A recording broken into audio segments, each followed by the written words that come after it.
The chilling wind of early autumn whipped through the gnarled pines that clung precariously to the slopes of the Vermont mountains. Inside the venerable Abbey of St. Silas, usually a bastion of profound stillness, an unnatural silence had descended. It was a silence that spoke not of peace, but of an absence so profound it resonated through the very stone walls. Brother Elias, the youngest and newest addition to the monastic order, felt it first. He'd woken, as always, before dawn, the faint glow of the rising sun barely piercing the stained-glass windows of the common hall. The air was crisp, carrying the lingering scent of the previous night's tempest, a ferocious display of nature's power that had lashed the abbey with rain and wind for hours. But the storm had passed, leaving behind a deceptive calm. His heart, usually settled by the familiar rhythms of abbey life, fluttered with an unfamiliar apprehension. The communal prayer was due to begin. At precisely 5 a.m., the great bell in the tower would ordinarily toll, its resonant voice echoing through the corridors, summoning the 15 brothers to matins. But today, the bell remained mute. Elias waited, his brow furrowed with concern. The elder monks were meticulous about their schedule, their lives governed by the precise chime of the hours. This unprecedented delay was unsettling. A knot tightened in his stomach. He was a man of quiet faith, drawn to the abbey's solitude after a troubled youth he rarely spoke of, seeking penance and purpose. The structured life here had been his anchor, a balm to his restless spirit. Now, that anchor felt adrift. After a few more minutes of agonizing silence, Elias decided he couldn't wait any longer. Perhaps the abbot, Father Michael, was ill. With hesitant steps, he moved through the dimly lit cloister, the sound of his own footsteps unnervingly loud against the pervasive quiet. The air grew colder as he approached the living quarters, each door identical, each a portal to a monk's private world. He knocked softly on the first door, that of Brother Thomas, a kindly elderly monk known for his devotion to gardening. No answer. He tried again, a little louder, still nothing. A tremor of fear, cold and sharp, shot through him. This was not right. He moved to the next door, then the next, his knocking growing more frantic with each unanswered call. Finally, he reached Father Michael's cell, his heart pounding a frantic rhythm against his ribs. He pushed the heavy wooden door open slowly, the hinges groaning in protest, a sound that seemed to scream into the void. The room was bathed in the weak, pre-dawn light filtering through the small, high window. The bed was neatly made, the coarse woolen blanket folded with military precision. Father Michael's habit lay across a wooden chair, a testament to his orderly nature. But the room was empty. Panic, cold and suffocating, seized Elias. He stumbled from the abbot's cell, checking each of the remaining 15 cells with a growing sense of dread. Each one told the same story: an immaculately kept room, a folded habit, a silent, empty space. Not a single monk remained. It was as if they had simply vanished into thin air. There was no sign of struggle, no overturned furniture, no hasty farewell notes, just an eerie, profound emptiness.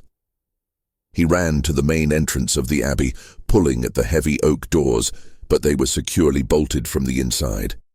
He checked the side gates, the service entrances, all locked, undisturbed. It defied logic. How could 15 grown men devoted to their vows of stability and community simply disappear without a trace from a locked building? His mind raced, desperately searching for an explanation, any explanation. Had they left for some urgent, unseen duty? But why all of them? Why no word? The questions swirled, unanswered, tightening the grip of fear around his throat. The very air in the abbey felt heavier, charged with an unspoken mystery. He was utterly, terrifyingly alone. His trembling hands fumbled for the old rotary phone in the abbot's study, the only link to the outside world. He dialed the number for the local sheriff's office. his voice a hoarse whisper as he tried to explain the inexplicable. They're gone," he stammered, the words catching in his throat. "All of them. The monks. They've disappeared." Sheriff Thomas Ashton, a man whose face was etched with the quiet resolve of years spent policing a tranquil, predictable rural community, listened intently, his skepticism evident even over the crackling phone line. Disappearance. 15 men. From an abbey known for its reclusive nature? It sounded like a bad joke, or perhaps the delusion of a troubled mind. Yet, the tremor in the caller's voice, the sheer desperation, was unmistakable. He knew the Abbey of St. Silas. It was old, isolated and steeped in local lore, though usually of the benign kind. This was unprecedented. "Stay put, son," Ashton said, his voice calm and authoritative, a deliberate attempt to project reassurance. "I'm on my way. Don't touch anything, and try to stay calm." Ashton hung up, a frown creasing his weathered brow. He pulled on his jacket, the familiar weight of his sidearm a small comfort against the creeping unease that had begun to settle in his gut. The sun was just beginning to cast long shadows across the valley as he stepped out of the small brick sheriff's office in Havenwood. The air was still cool, the scent of damp earth and pine needles thick in the crisp morning air. He looked up towards the mountains where the abbey lay hidden, a silent sentinel amidst the dense foliage. 15 monks. Gone. It was a riddle he couldn't even begin to comprehend. Not yet. But the feeling of dread, cold and persistent, told him this wasn't going to be a simple case of wanderers or an accident. This was something far stranger, something born of the silent, ancient stones of the abbey itself. If you found yourself drawn into the mystery of the Abbey of St. Silas, remember to subscribe to the channel for more gripping stories like this one. This is a work of fiction. The drive up to the Abbey of St. Silas was a winding, arduous journey. Sheriff Ashton's patrol car, usually a symbol of authority and order, felt small and insignificant against the towering dark silhouettes of the Vermont mountains. The narrow road, barely more than a dirt track in places, was slick with the lingering dampness of the storm. Tree branches, heavy with autumn leaves, scraped against the car's windows, creating a rhythmic, unsettling whisper. As he ascended, the air grew colder, thinner, and the sense of isolation intensified. He'd been sheriff of Havenwood for 20 years, a tenure marked by petty disputes, occasional deer poaching, and the infrequent lost hiker. This, however, was in a league of its own. 15 missing monks. The sheer scale of it was almost absurd. His pragmatic mind, honed by years of dealing with observable facts, struggled to grasp the situation. Finally, the ancient stone walls of the Abbey of St. Silas loomed into view, stark and imposing against the bruised dawn sky. It was older than most structures in the region, its architecture hinting at centuries of quiet solitude and devotion. A solitary figure stood at the heavy oak doors, a young man in the coarse habit of a monk, his shoulders slumped, his posture radiating desolation. Brother Elias. Ashton parked and stepped out, the crunch of gravel under his boots echoing in the profound stillness. The wind, though calmer now, still carried a chill that seemed to penetrate to the bone. "Brother Elias?" he called out, his voice cutting through the silence. Elias turned, his face pale and drawn, eyes wide with a mixture of fear and exhaustion. "Sheriff," he breathed, his voice barely above a whisper. "Thank God you're here." "Tell me exactly what happened, son," Ashton said, his tone firm but not unkind. He scanned the exterior of the abbey, his gaze sweeping over the high walls, the few small windows, searching for anything amiss. No forced entry, no broken glass. The abbey seemed utterly undisturbed. Elias recounted the morning's discovery, his words tumbling out in a rush, punctuated by nervous gestures. He described the missed matins, his search, the empty cells, the meticulously folded habits. "There's no sign of a struggle, Sheriff. Nothing out of place. It's like they just evaporated." Ashton listened, his eyes narrowed in thought. "Let's go inside. Show me." Inside, the Abbey felt even more desolate. The air was heavy, thick with the scent of old stone, beeswax and something else. A faint, almost imperceptible mustiness, like a place that had been sealed for a long time. They moved through the quiet corridors, the low light making the shadows dance. Ashton's gaze was sharp, taking in every detail: the polished flagstones, the ancient tapestries depicting biblical scenes, the rows of empty choir stalls. Elias led him to the monks' living quarters. Ashton meticulously examined each cell. He ran his gloved hand over the smooth, unwrinkled blankets, tested the sturdy wooden chairs. He peered into the small built-in wardrobes, finding them empty save for a few personal effects: a rosary, a worn prayer book, a pair of sandals. There was no sign of anything being hastily packed or taken. No luggage, no personal items that would indicate a planned departure. "They didn't take anything, did they?" Ashton observed, his voice low. "No, Sheriff. Nothing. Their meager possessions are all here," Elias confirmed, his voice thick with bewilderment. "It's like they just walked out in their sleep, leaving everything behind." Ashton knelt, examining the floor. Dust, yes, but no footprints that stood out, no scuff marks. He pulled out a small flashlight, sweeping its beam across the stone floor and walls. Nothing. "Show me where they last gathered," Ashton instructed. Elias led him to the Abbey church, a grand, echoing space with towering arches and a magnificent altar. "They were here for midnight prayer, Sheriff. All 15 of them. I was here too." Ashton's head snapped towards Elias. "You were here? What did you see? What did you hear?" Elias swallowed hard, his eyes distant as if replaying the night. "The storm was raging, Sheriff. The wind howled like a banshee, rattling the windows. The rain pounded on the roof. It was deafening." We said our prayers, as usual. Father Michael led the service. After the final benediction, we all returned to our cells. I remember the sound of their footsteps receding down the corridor, the faint rustle of their habits. He paused, a flicker of fear in his eyes. That was the last I saw or heard of any of them. "Did anything seem unusual during the prayer? Any strange behavior from anyone?" Ashton pressed, his gaze piercing. Elias hesitated. "No, not that I recall." It was a normal service despite the storm. Everyone seemed normal. His voice trailed off, a hint of uncertainty in his tone. Ashton walked slowly around the silent church, his eyes sweeping across the pews, the altar, the statues of saints.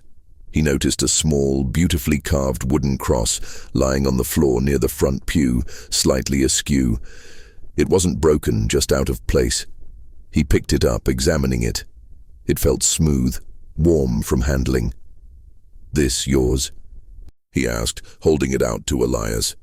Elias shook his head. "No, Sheriff, that looks like Brother Gregory's. He always carried it with him." Ashton pocketed the cross, a small, tangible piece of evidence in a sea of nothingness. "All right, Brother Elias. I'm going to need to call in some deputies. We'll secure the Abbey. In the meantime, I need you to stay here. Don't leave and don't let anyone else in. And think hard. Anything at all, no matter how small, that might seem out of place from last night." He walked back to the study, picked up the phone, and began making calls. The silence of the Abbey pressed in on him, a heavy, almost living presence. This wasn't just a disappearance, it felt like an erasure.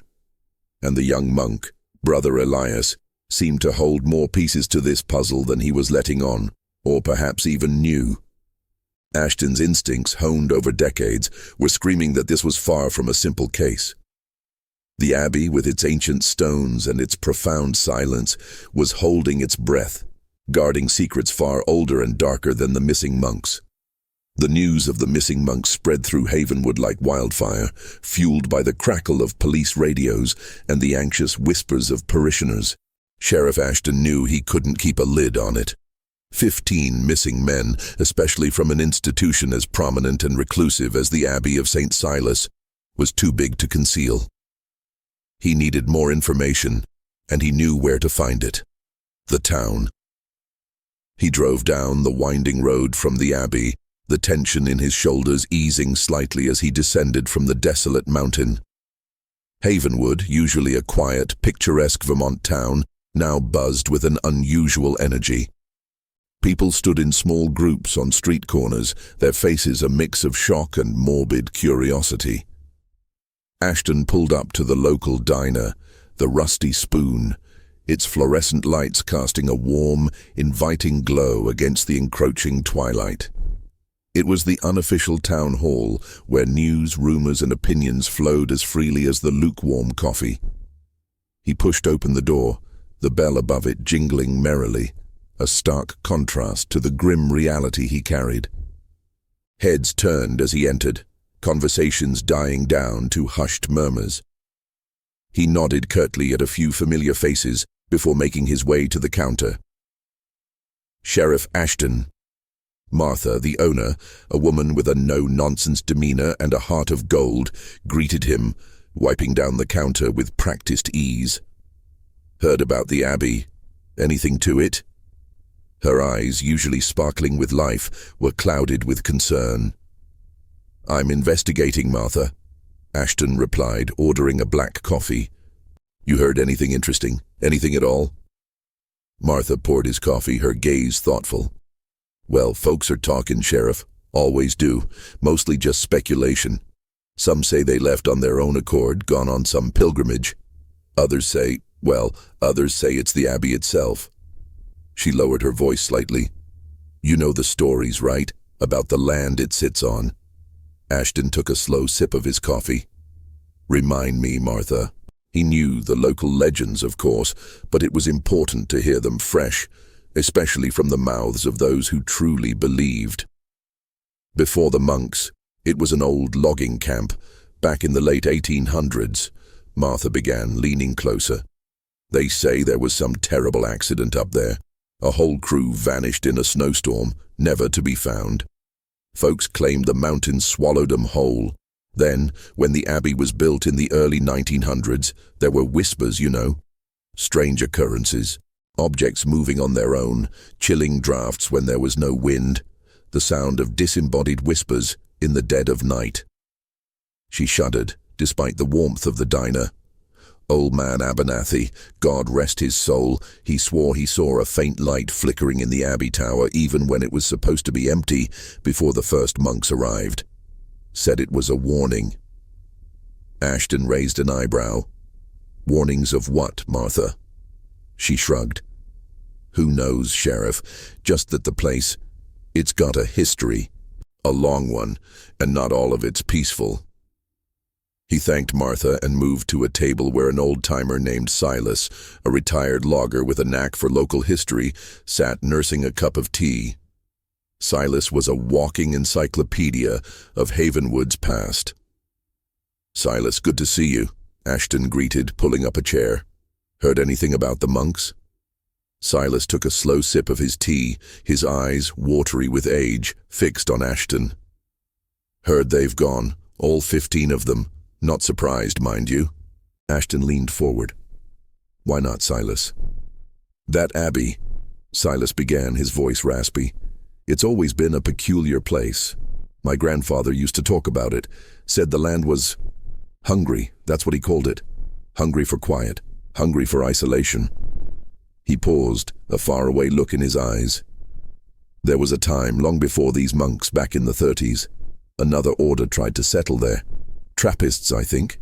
Didn't last a year. Packed up and left in the dead of night. Never said why, but folks whispered they saw things. Heard things. What kind of things? Ashton pressed, intrigued despite himself. Silas leaned in, his voice dropping to a near whisper. They say the previous abbots, the ones who were here for decades, they always seemed to age fast, like something was draining them. And the bells. Sometimes people swore they'd hear the abbey bells tolling at odd hours, not for prayer, mind you, but a single mournful clang in the dead of night when no one was supposed to be ringing them. Ashton scribbled a few notes. Anyone in particular you think might know more, Silas? Anyone who's had dealings with the current monks? Silas thought for a moment. There's old Mrs. Henderson down by the creek. Her family's been here for generations, right since the first settlers. She used to deliver fresh eggs to the abbey. She's sharp, that one, and she sees everything. Leaving the diner, Ashton felt a growing sense of unease.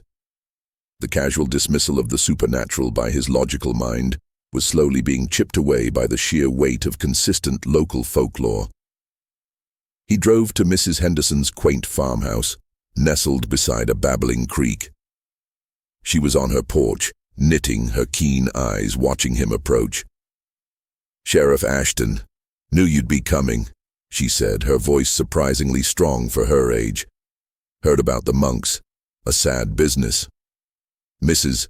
Henderson, Silas suggested you might have some insight," Ashton said, choosing his words carefully. She chuckled, a dry, rustling sound. "Silas talks too much, but he's not wrong. I've lived here 87 years, seen a lot come and go. Those monks, they were good men, quiet, kept to themselves." She paused, her gaze drifting towards the distant mountains where the abbey lay hidden. "But I always felt a strangeness up there. The air, it's different, colder, even in summer." "Did you notice anything unusual in the days leading up to their disappearance?" Ashton asked. She pursed her lips, her knitting needles clicking rhythmically. Well, a few things. The day before the storm, I saw Father Michael coming down the mountain very late in the afternoon. He looked troubled, more so than usual. He usually kept a calm demeanor, but that day his shoulders were slumped and he seemed to be staring at nothing. "Did he say anything?" "No, just nodded. He was carrying something wrapped in cloth, couldn't make out what it was. And then the night of the storm, I heard the abbey bells. Just one chime. But it was well past midnight. I thought it odd. They never ring the bells at that hour, not for anything." Ashton's mind raced.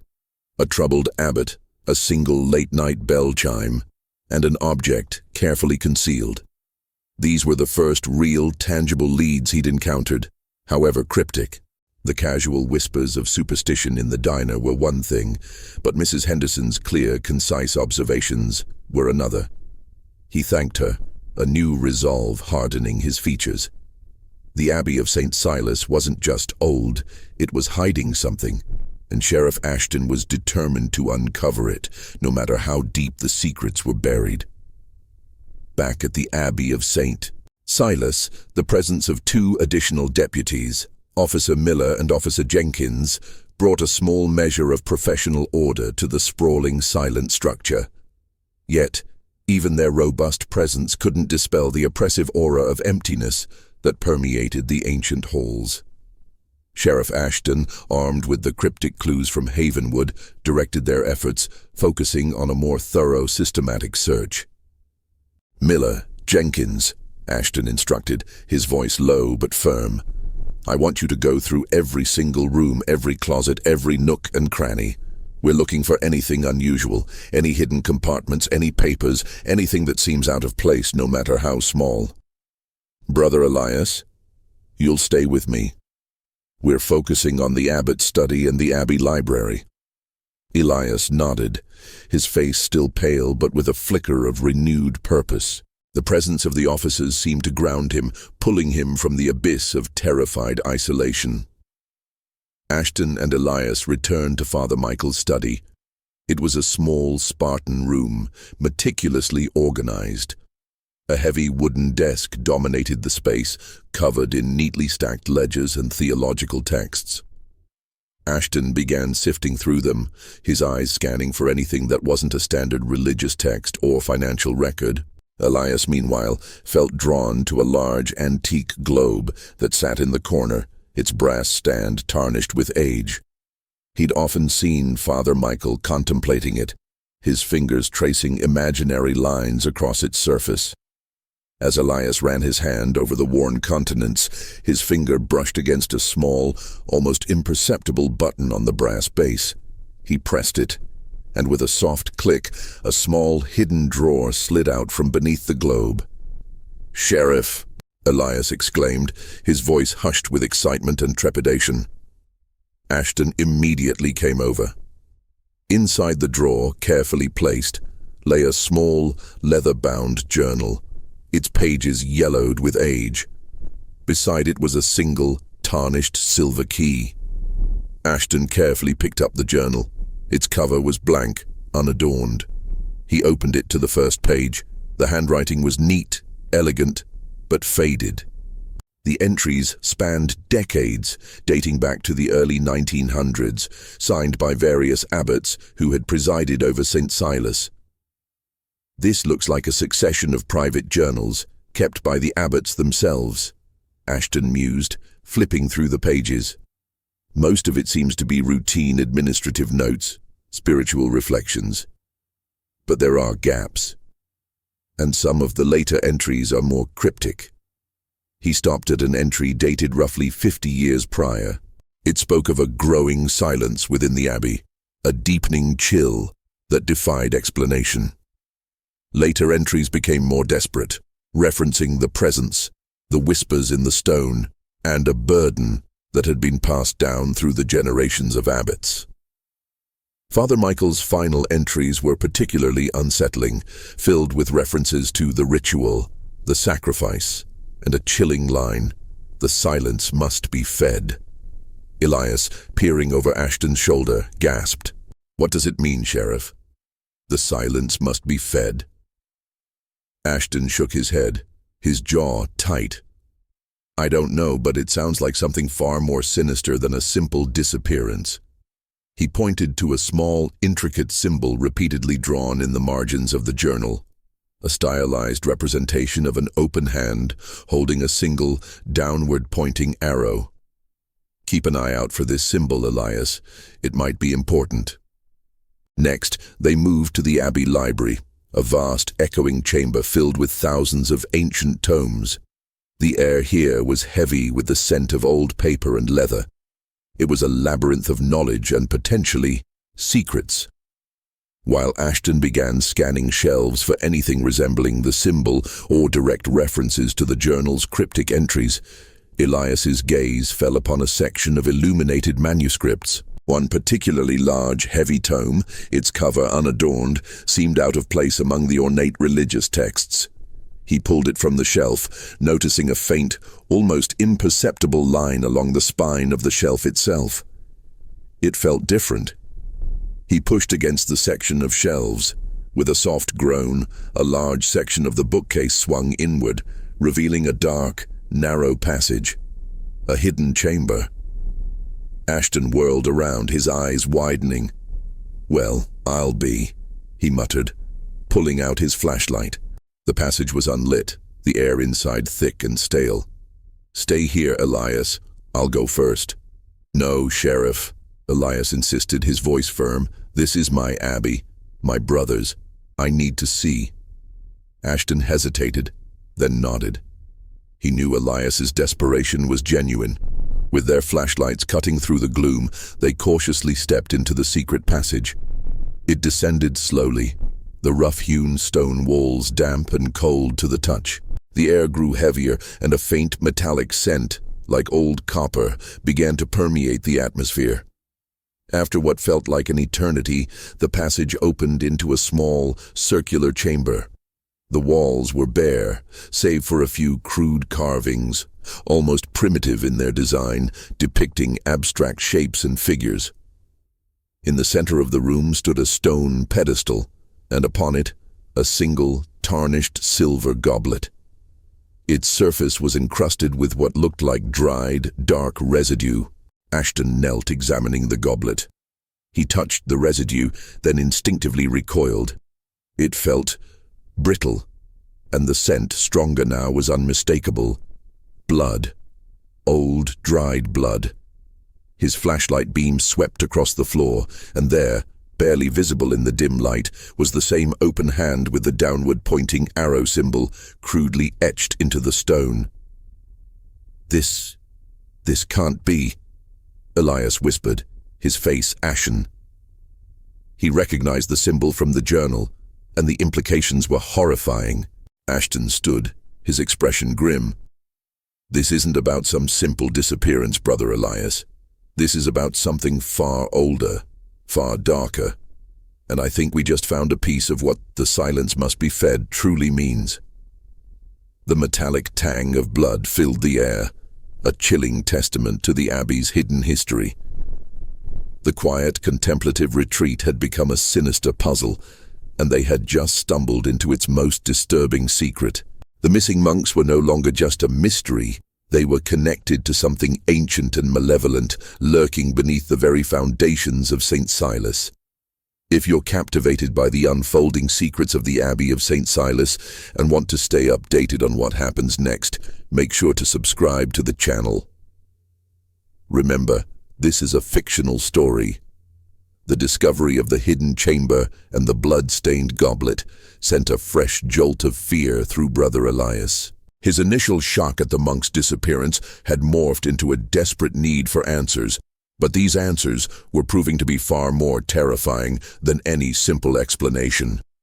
Sheriff Ashton, noticing the young monk's increasing distress, knew it was time to press for more personal details. They retreated from the hidden chamber, leaving the two deputies to secure it and process the scene. Back in the comparative normalcy of the abbot's study, Ashton fixed Elias with a penetrating gaze. "Brother Elias, we need to talk about you." Elias visibly flinched, his eyes darting away. "Me, Sheriff? I don't understand." "Your background, Elias. I ran a basic check on you on the way up here. There's not much. A few aliases, a scattered record. You weren't always Elias, were you?" Ashton's voice was calm, but firm, leaving no room for evasion. Elias slumped into a chair, the fight visibly draining from him. He ran a hand through his closely shorn hair. "No, Sheriff. My real name is Daniel Caney." He looked up, his eyes filled with a raw, desperate honesty. "I ran away from a past I wanted to forget, a past of mistakes, troubles. I found solace here, in the quiet, in the structure." "What kind of mistakes, Daniel?" Ashton pressed gently. "Petty crimes, mostly. Shoplifting, breaking and entering. Nothing violent, I swear," he said, his voice pleading. "But I was lost. My family, they gave up on me. I was alone. Then I found a pamphlet about the Abbey of St. Silas. It spoke of peace, of redemption. I came here seeking a new life, a clean slate." "And Father Michael knew about your past?" Elias nodded. "Yes. I was honest with him. He said everyone deserves a second chance. He offered me sanctuary, a place to belong. I've been here for 3 years now. I've tried to live a good life, Sheriff. A quiet life." Ashton studied him, trying to discern the truth from the desperation. "Did you have any enemies, Daniel, from your previous life? Anyone who might follow you here?" Elias shook his head vehemently. "No. I broke all ties. No one knew I was here. This place was supposed to be my escape." He wrung his hands, his gaze distant. "But there's something else, something I haven't told you, something about the night the monks disappeared." Ashton leaned forward, his focus absolute. "Go on." "I told you I was at midnight prayer," Elias began, his voice dropping to a whisper, "and that nothing seemed unusual. But that's not entirely true. I was distracted. That night, The storm was truly ferocious. The wind howled like a banshee, and the rain hammered against the windows, drowning out almost everything else. He paused, a shiver running down his spine despite the warmth of the room. I felt a strange sensation during the prayer. Not fear, not exactly. More like a pull. A very subtle, almost imperceptible tugging sensation coming from somewhere deep within the Abbey. It was like a low hum, a vibration that resonated in my bones. I dismissed it at the time, attributing it to the storm, the rattling of the old building. "Did anyone else seem to notice it?" Ashton asked. "I don't know. Everyone was focused on the prayer. But then, as Father Michael was delivering the final benediction, I saw something, just a flicker out of the corner of my eye. A light." Ashton leaned in closer. "A light? Where?" "From the back of the church, near the side entrance that leads to the older, unused parts of the Abbey. It was very faint, almost like a shadow passing over a candle. And it was gone as quickly as it appeared. I thought it was just a trick of the light, perhaps the storm affecting the old wiring, or even my imagination given how tired I was." "But now you think it was something else?" Ashton prompted. Elias nodded, his face pale.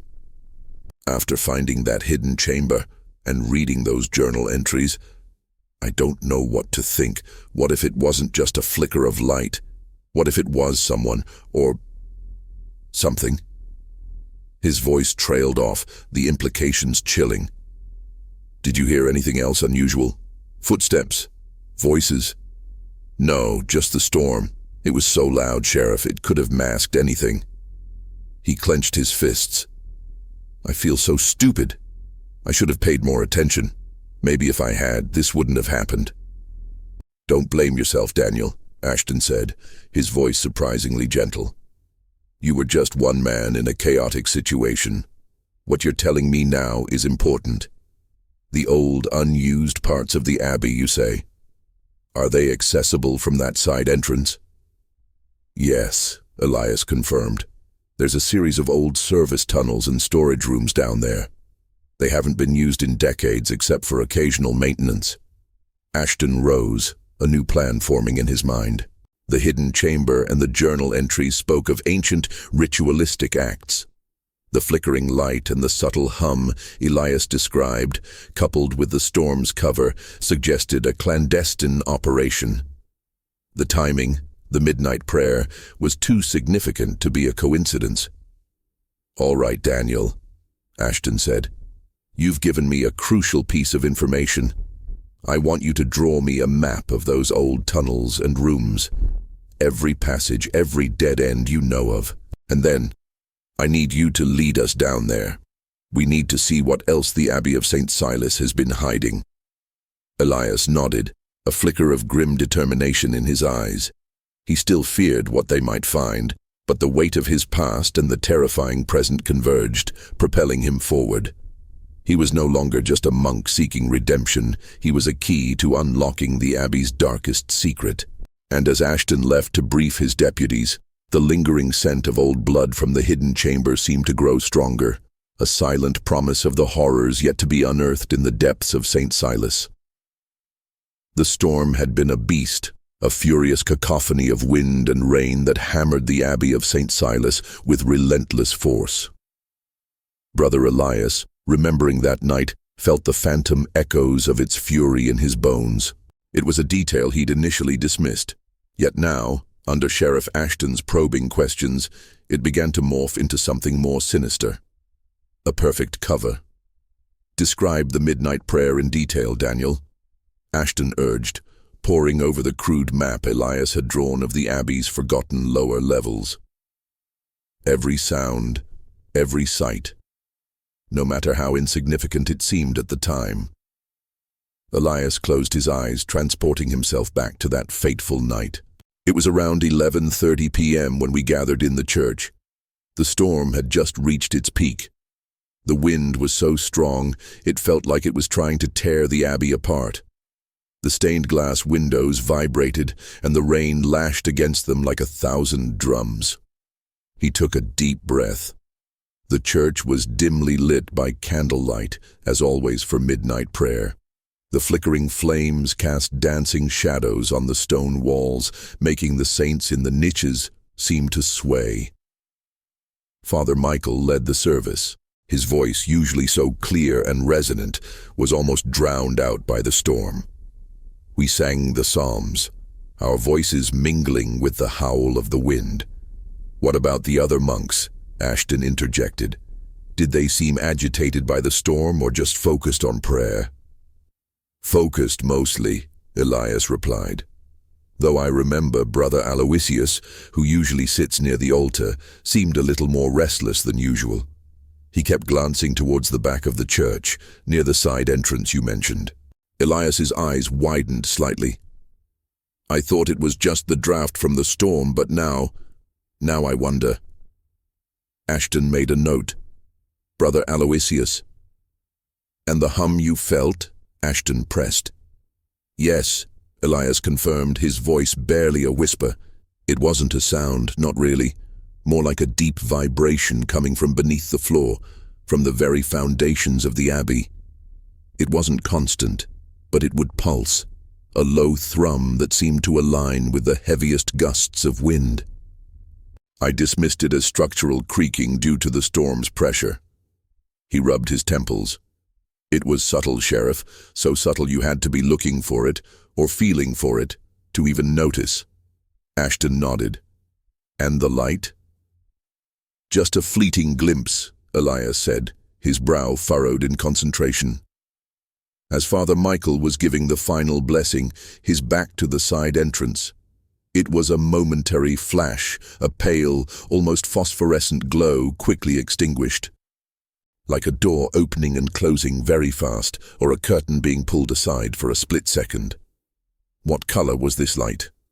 Faint, bluish-white, I think. Hard to say for sure with the candlelight and the shadows. Outside the abbey, a few local residents had also reported unusual observations from the night of the storm. Ashton had dispatched Deputy Miller to canvass the closest houses in the valley. Mrs. Henderson's account of the single bell chime was now joined by others. An elderly farmer named Jeb, who lived a few miles down the road and had a clear view of the abbey from his porch, swore he'd seen a faint, rhythmic blinking light coming from the abbey grounds at the height of the storm, specifically from the direction of the old bell tower. He'd attributed it to a faulty storm lantern. A family of hikers, caught on a lower trail during the storm and forced to take shelter in a dilapidated lean-to, claimed to have heard a series of faint, distant thuds, almost like heavy objects being moved or dropped, interspersed with the howls of the wind. They thought it was fallen trees or debris. Ashton pieced together the fragments, the powerful storm masking sounds and movements, the peculiar hum, the fleeting light, the single bell chime, the distant thuds. It painted a picture of a carefully orchestrated event, meticulously timed to coincide with the most chaotic natural conditions. "These thuds," Ashton mused aloud to Elias. "Could they have been coming from the old tunnels you mentioned, from the hidden chamber we found?" Elias shuddered. "It's possible. The sound could carry, and the storm would have muffled it, made it seem like something else entirely." "And the bell chime, Daniel," Ashton continued. "Mrs. Henderson heard it. Other people did too. You said the bell in the tower usually tolls for prayer, not at midnight. Who would have rung it?" Elias shook his head. "I don't know. The bell rope is in the main belfry, accessible only from inside the abbey, and only Father Michael or the senior monks usually rang it." "Do you know of any other bells in the abbey?" Elias hesitated. "There's a small, very old bell, no longer used, in the storage room directly below the bell tower. It was used by the very first monks, centuries ago. It's quite heavy, but it could be rung manually if someone really wanted to." Ashton felt a cold knot tighten in his stomach. The bell chime, specifically at midnight, was too deliberate, Was it a signal, a warning, or something more cryptic, a final desperate act? He looked at Elias, who was now trembling. You said Brother Aloysius was restless. Do you remember where he slept? Yes, his cell was on the ground floor closest to the side entrance, Elias replied, his voice barely audible. The pieces, though still disparate, were beginning to form a chilling mosaic. The storm as a shield, the hidden chamber as a stage, the hum, the light, the thuds as evidence of activity, and the bell as a possible signal. And Brother Aloysius, perhaps not restless due to the storm, but due to his involvement or his awareness. The picture that emerged was not of an accidental disappearance, nor a mass exodus. It was of something far more orchestrated, something that had been meticulously planned and executed under the cover of the violent tempest. And the thought of what could compel 15 devoted monks to vanish or to be vanished into the silent maw of the Abbey was a chilling prospect that now consumed Sheriff Ashton. The disparate clues, like threads of a tangled tapestry, began to knot together in Sheriff Ashton's mind, forming a grim pattern. The abbot's cryptic journal entries, the hidden chamber, the blood-stained goblet, Elias's unsettling recollections of the midnight prayer, and the various accounts from the townspeople, all pointed to a carefully orchestrated event executed under the cover of the violent storm. Back in the abbot's study, the air was thick with tension. Ashton had laid out all the evidence on the large wooden desk, the old journal, the silver key, the small wooden cross belonging to Brother Gregory, and the crude map of the Abbey's lower levels Elias had drawn. Let's review this, Ashton stated, his voice devoid of emotion, yet underscored by a grim determination. The journal entries from previous abbots speak of a presence, a burden, and the chilling phrase, "The silence must be fed." Father Michael's last entries reference the ritual and the sacrifice. This is not the language of a simple disappearance, Daniel. This points to something ceremonial. Elias nodded, his face pale. And the goblet in the hidden chamber, Sheriff, with the dried blood. It aligns perfectly with the journal. Precisely, Ashton agreed. Now your account of the midnight prayer is crucial. The subtle hum, the fleeting bluish-white light from the old, unused section of the Abbey, and the overwhelming noise of the storm masking any other sounds. He tapped the map. You said Brother Aloysius seemed restless and kept looking towards that side entrance, and he slept closest to it. What if he wasn't restless, Daniel? What if he was expecting something? Elias's eyes widened with dawning horror. You mean he was involved? But why? Brother Aloysius was one of the oldest, most devout monks. Devotion can be a powerful motivator, Daniel, for good or ill, Ashton countered.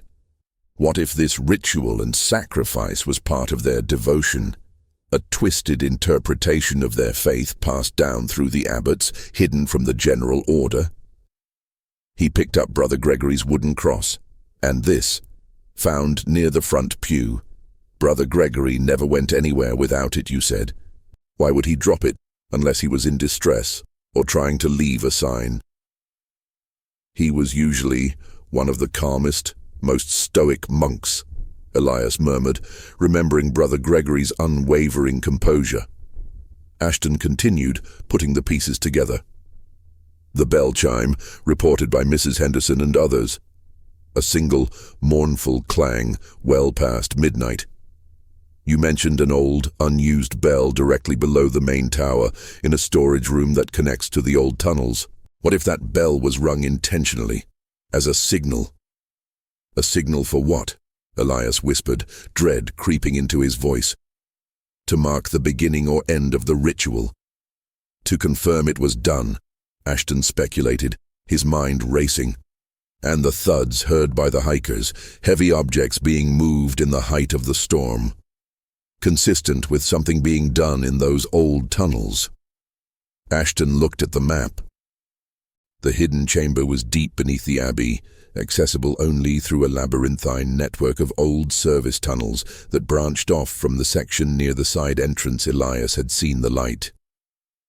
"Consider this, Daniel," Ashton said, connecting the dots. Father Michael, distressed and carrying a wrapped object, seen by Mrs. Henderson the day before the storm.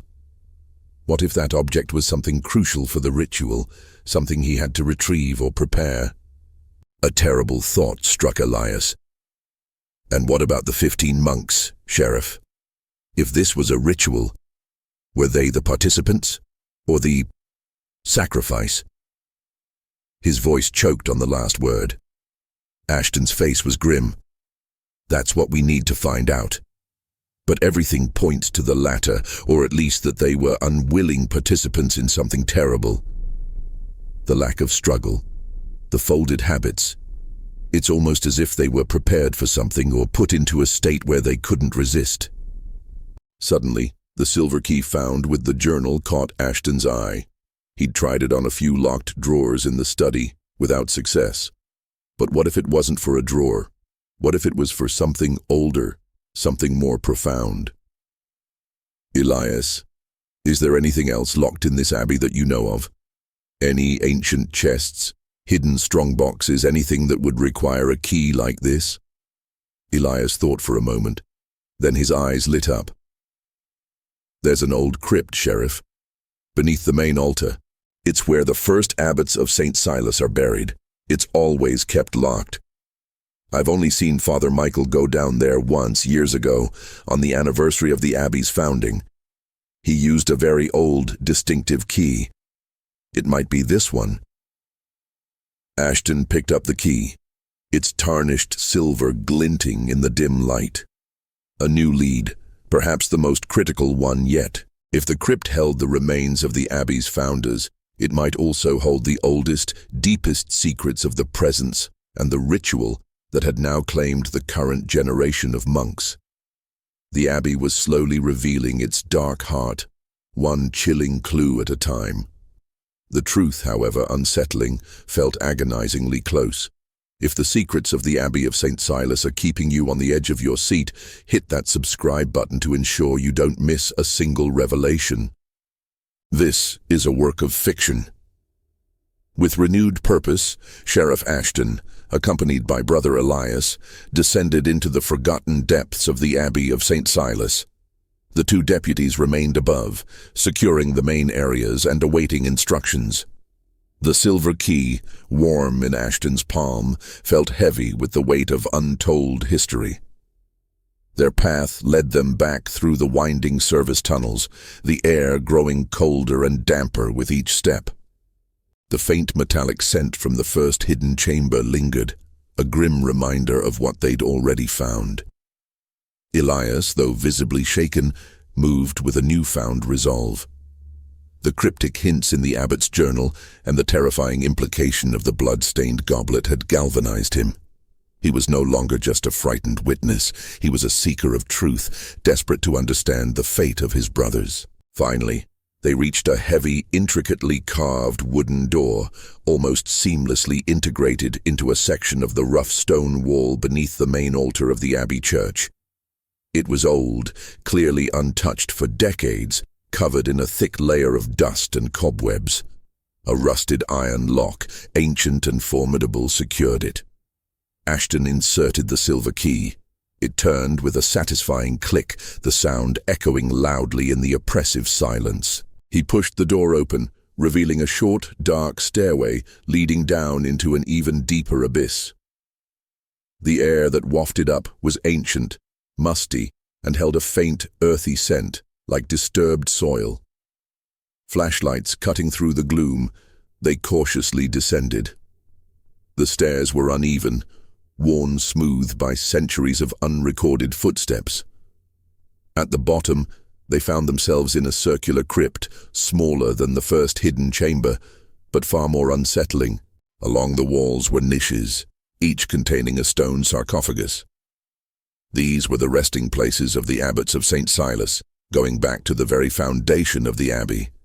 The names and dates carved into the stone were barely legible. The room was cold, a deep, pervasive chill that seemed to seep into their bones. In the center of the crypt, however, was not another sarcophagus, but a peculiar stone altar. It was low, flat, and its surface was carved with the same open hand and downward-pointing arrow symbol they had seen in the abbot's journal and etched into the floor of the first hidden chamber. Around the altar, inscribed into the floor, was a large, intricate circular pattern of interlocking lines and symbols, ancient, arcane, and deeply disturbing. Ashton swept his flashlight beam across the altar. On its surface, lying amidst a thin layer of dust, were several items: a small, intricately carved wooden box, a rolled-up parchment, brittle with age, and most chillingly, 15 small tarnished silver amulets, each bearing the same hand and arrow symbol. They were arrayed in a precise, almost ritualistic pattern around the box and parchment. What is this place?" Elias whispered, his voice trembling. Ashton picked up the rolled parchment first. He carefully unrolled it. It was a single sheet, thick and yellowed, covered in elegant hand-drawn script. As he began to read aloud, his voice low and grave, the full horror of the Abbey's secret began to unfold. It was a detailed record, a chronicle, maintained by successive abbots detailing a pact made centuries ago by the very founders of St. Silas. The Abbey, the parchment explained, was built upon a site of unusual confluence, a place where the veil between the world of the living and a deeper silence was thin. This deeper silence was not death, but something else entirely, a primordial force, an ancient entity of quietude, a being that craved absolute, undisturbed silence. The founders, faced with extreme hardship and persecution in their original homeland, had made a desperate bargain. In exchange for sanctuary, protection, and the promise of a peaceful, prosperous monastic life at this location, they had vowed to provide sustenance to the presence. This sustenance was silence itself, but not just the absence of sound. It required the removal of living voices, of conscious thought, of the very essence of human presence. The ritual mentioned in the journals was a periodic feeding of this presence. Every few decades, when the presence stirred, demanding its due, a chosen number of monks, always 15, representing the core pillars of the order, would undergo a process of transference. Their consciousness, their very presence, would be subtly drawn out of their bodies and absorbed into the deeper silence, leaving only empty husks behind. This, the parchment explained, was the true meaning of the silence must be fed. The amulets, the parchment revealed, were used to facilitate this transference, to make the chosen monks more susceptible to the presence's pull, and to ensure their quiet cooperation, minimizing resistance. The blood on the goblet in the other chamber, not human, but animal, a symbolic offering to prepare the site for the ritual. The bell chime, a signal that the presence was ready to receive. The faint hum Elias felt, the presence awakening. The parchment even detailed how the abbot, as the guardian of this pact, was responsible for selecting the 15 and overseeing the ritual. Father Michael's distress, the wrapped object he carried. He had likely been preparing for the latest iteration of this horrifying ritual, burdened by the terrible duty. The sacrifices weren't violent murders in the traditional sense, but a deliberate, ritualistic draining of conscious presence. The monks weren't killed. They were simply emptied. Ashton finished reading, the parchment shaking slightly in his hand. Elias stood frozen, his face a mask of profound horror. "My God," he whispered, the words barely audible. They weren't taken, they were given, and Father Michael, he knew. Ashton looked at the small wooden box. With grim resolve, he opened it. Inside, nestled on a bed of faded velvet, was a single, larger silver amulet, identical in design to the smaller ones, but clearly older, more potent. This, Ashton surmised, was the abbot's amulet, used to control the ritual, to guide the transference. The founders of this abbey, Ashton said, his voice flat. They created a living tomb, a place of peace built upon an unspeakable horror. He looked at Elias, who was trembling, his eyes wide with a mixture of terror and revulsion. And the ritual, it happens every few decades. The journal suggests it was overdue. Father Michael was running out of time. He had to perform it. The chilling reality settled upon them, a suffocating blanket of dread. The 15 monks weren't murdered, not in the traditional sense. They were part of an ancient, horrifying pact, a cyclical sacrifice to an unseen entity that craved their very essence. The abbey was not just a place of prayer, it was a carefully constructed prison, a living trap, where silence was not just a virtue, but a hungry, consuming force. The true nature of the disappearance was revealed, but the implications were far more terrifying than any initial suspicion. The revelations in the crypt hung heavy in the air, a suffocating truth that redefined everything Sheriff Ashton thought he knew about the Abbey of St. Silas. The ancient pact, the presence, the ritualistic transference. It was an almost unbelievable story, yet the evidence chillingly accumulated around them. Ashton looked at Elias, whose face was still a mask of profound horror. "Daniel," he said, his voice firm, cutting through the shock. "We need to figure out how this ritual was enacted. How did they transfer 15 monks without a trace of struggle?" Elias, still reeling, managed to speak. "The amulets, Sheriff. The parchment mentioned them. They were used to make the chosen monks susceptible, to make the process peaceful. And Father Michael had the abbot's amulet to guide it." "So they weren't fighting it," Ashton mused, a cold logic setting in. They were being guided, unwittingly perhaps, or perhaps under a deep induced trance. And the bell chime, the light, it was all part of the process. Suddenly, Ashton remembered Brother Elias, the monk Elias had seen looking restless, the one who slept closest to the side entrance leading to the old tunnels. He also remembered something else. The small wooden cross belonging to Brother Gregory, found near the altar. "Brother Elias," Ashton said, a new theory forming. He seemed restless. What if he wasn't a victim, Daniel? What if he was involved? An accomplice to Father Michael? Elias's eyes widened further. Brother Elias. But he was so devout, so traditional. Why would he participate in something so horrific? Perhaps he believed it was his sacred duty, passed down through generations even if it meant a terrible sacrifice, Ashton countered. Or perhaps he was the next in line to become abbot, and was being initiated into the secret. He clenched his jaw, and Brother Gregory's cross. It was dropped, not placed. What if he tried to resist or leave a sign? They hurried back up from the crypt, their minds racing. As they emerged into the main body of the abbey, Deputy Miller approached, his face grave. "Sheriff, we found something. In Brother Aloysius's cell." Ashton and Elias rushed to the cell. Miller pointed to a loose stone in the hearth, now uncovered. Beneath it, nestled in a small cavity, was another, much smaller journal. Unlike the official abbot's chronicle, this one was personal, bound in plain leather and clearly Brother Aloysius's. Ashton picked it up, his gaze intense. This could be it, his personal account.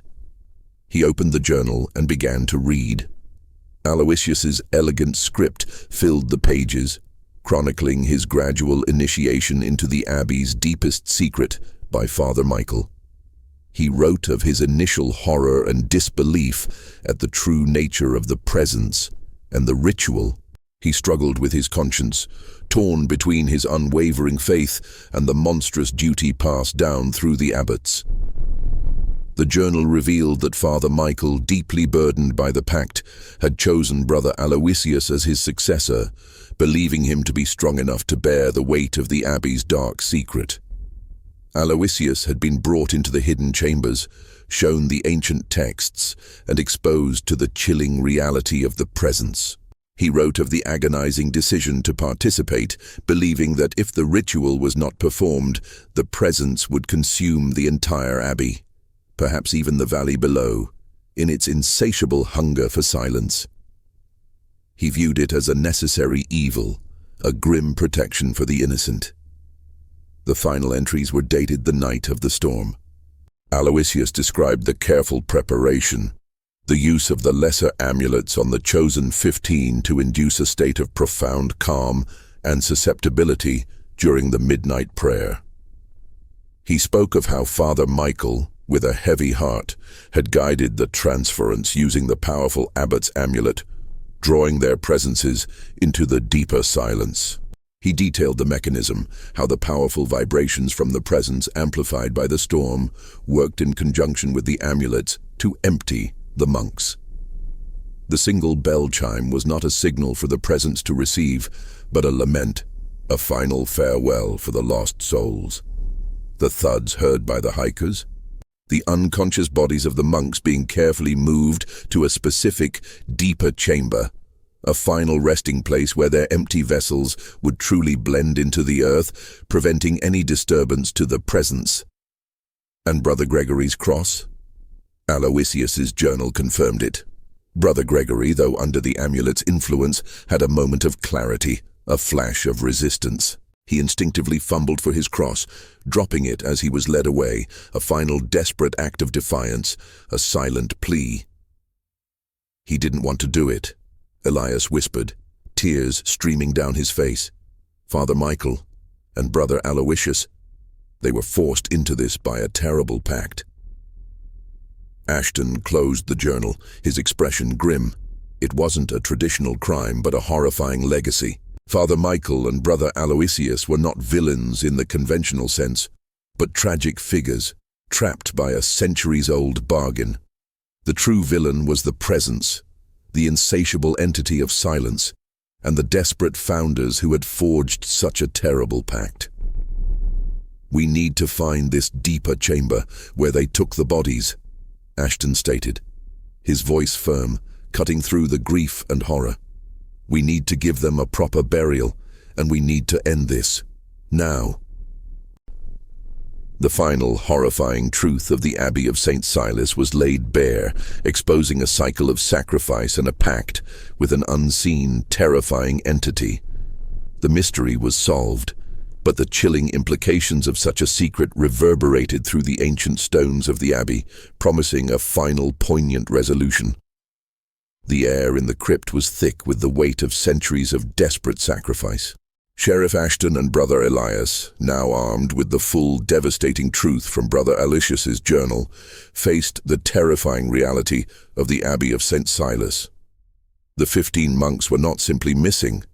Their very essences had been consumed by an ancient entity, a presence demanding silence.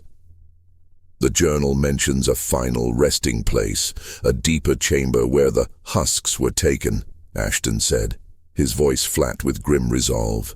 It describes a passage hidden behind the main altar, accessible only from this crypt. Elias, though still pale and shaken, nodded. "I think I know where it is. There's a section of the wall here that always felt colder, different." He pointed to a large, unadorned stone slab on the far side of the crypt, directly opposite the entrance. Ashton and Elias examined the slab. It was expertly fitted, almost invisible against the rough-hewn stone. Following clues from Aloysius's journal, Ashton noticed a small, almost imperceptible lever concealed within a crevice near the floor. He pressed it. With a low, grating sound, the stone slab slowly slid inward, revealing a narrow, dark shaft descending even further into the earth. A wave of profound cold emanated from the opening, carrying with it the faint, metallic scent of the first chamber, mixed with the earthy smell of undisturbed soil.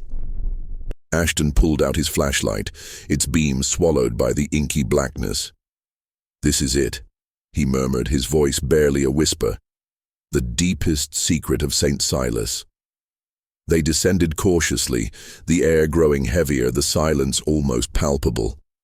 The shaft was rough, unlined, clearly not intended for frequent use. After a slow, arduous descent, they reached the bottom. The chamber was small, a natural cavern, unadorned by human hands. In the center, piled neatly, almost reverently, were 15 forms, shrouded in simple white cloth. They were the monks.